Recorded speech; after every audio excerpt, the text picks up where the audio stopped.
ABD'nin Çin Komünist Partisi'nin Uygur Özerk Bölgesi temsilcisi Chen Guangchou dahil 4 Çinli yetkiliye Müslüman azınlık Uygurlara karşı insan hakları ihlalleri gerekçesiyle yaptırım uygulama kararına Çin'den tepki geldi. Çin yönetimi tarafından yapılan açıklamada söz konusu yaptırım kararlarına karşılık verileceği ifade edildi. Çin Dışişleri Bakanlığı sözcüsü gazetecilere yaptığı açıklamada ABD'nin aldığı kararın Çin'in iç işlerine ciddi anlamda müdahale anlamına geldiğini söyledi. Sözcü bu yanlış girişimlerin ışığında Çin de Amerikalı yetkililer ve kuruluşlara karşı yaptırımlar uygulayacaktır.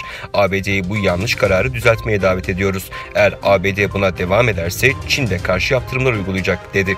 Öte yandan sürgündeki Dünya Uygur Kongresi ABD'nin Çinli yetkililere karşı aldığı yaptırım kararının memnuniyetle karşılandığını açıkladı ve Avrupa Birliği ile diğer ülkeleri de benzer kararlar almaya davet etti.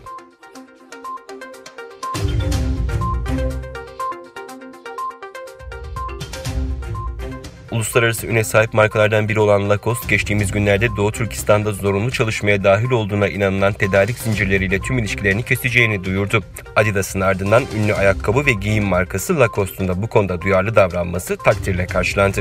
Bu yılın Mart ayında Avustralya Stratejik Politika Enstitüsü tarafından Çin'deki tekstil endüstrisine dayalı fabrikalarda Uygurların zorla çalıştırılması hakkında ayrıntılı bir rapor yayınlanmış. Avrupa Birliği AB mensubu Rafael Gluckman konuya ilişkin bir kampanya başlatmıştı. Gluckman, Çin'deki bu tür fabrikalardan mal tedarik eden 83 tanınmış giyim markasıyla mektup veya doğrudan irtibat kurarak Lacoste ve Adidas gibi bazı şirketlerden Çin'deki tedarik zincirleriyle bağlantılarını kesme sözü aldığını belirtmişti.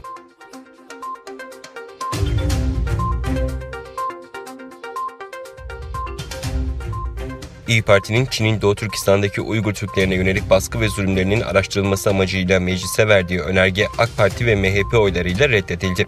CHP İçişleri Komisyonu üyesi ve Bursa Milletvekili Erkan Aydın, Uygur Türklerine ilişkin araştırma önergesinin reddedilmesine sosyal medyadan tepki gösteren bir açıklama yaptı.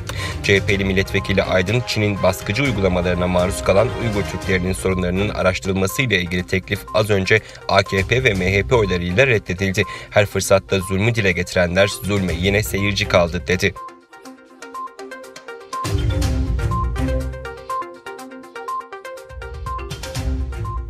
Çin'in Kazakistan Büyükelçiliği ülkede hızla yayılan zatürreye karşı Çinli vatandaşları uyardı. Çin'in Twitter olarak bilinen WeChat'ten yapılan paylaşımda kaynağı henüz belirlenemeyen zatürrenin Haziran ayında Kazakistan'da Covid-19'dan 2 kat daha fazla ölüme neden olduğu belirtildi. Paylaşımda hastalıktan dolayı yılın ilk yarısında Kazakistan'da 1172 kişinin hayatını kaybettiği, ölümlerin yarısından fazlasının Haziran ayında gerçekleştiği ifade edildi. Hayatını kaybedenler arasında Çinli vatandaşların da bulunduğuna dikkat çeken Büyükelçilik, zatürreden ölen sayısı Covid-19'dan çok daha yüksek uyarısında bulundu. Kazakistan Sağlık Bakanlığı'ndansa Çin Büyükelçiliği'nin yaptığı açıklamaya yalanlama geldi. Bakanlık, Büyükelçiliğin mesajını yayınlayan Çinli haber sitelerinin yalan haber yaptığını ileri sürdü. Bazı Çinli basın organlarına çıkan Kazakistan'daki yeni tip zatürre hakkındaki haberler yanlıştır diyen Kazak Sağlık Bakanı, bakanlığın ve diğer araştırma enstitülerinin hastalık hakkında karşılaştırmalı bir araştırma yürüttüğünü belirtti. Fakat çalışmalardan şu ana kadar kesin bir sonuç alınamadığını söyledi.